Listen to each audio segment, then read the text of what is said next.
తెలంగాణ ప్రభుత్వం ఆదేశాల మేరకు 3 నెలల రేషన్ బియ్యాన్ని ఒకేసారి ఇవ్వాలని డీలర్లు ఎంతో ఓపిగ్గా ఎంత కష్టమైనా కూడా బియ్యాన్ని పేదలకు చేరవేస్తుంది.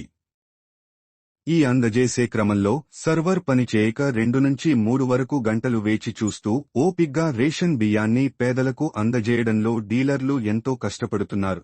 ఇదిలా ఉండగా రేషన్ బియ్యం తరలించే లారీలకి ఎక్కువ భారం కావడంతో చిన్న చిన్న గల్లీలో చాలా ఇబ్బందులకు గురై డ్రైనేజీలలో ఇరుక్కుపోయిన దృశ్యం కొత్తగూడెం జిల్లా ప్రకాష్ నగర్ కాలనీలో చోటు చేసుకుంది.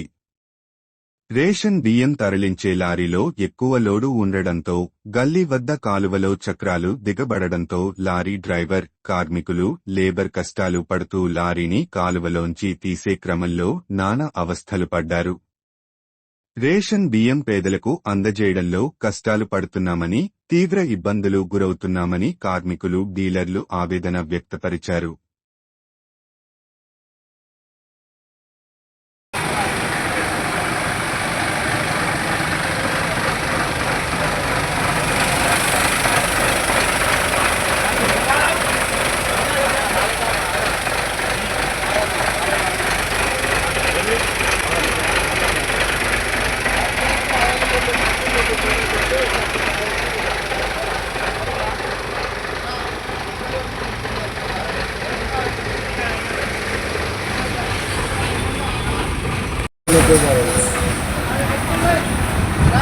Tadi pagi, ya, kalau mau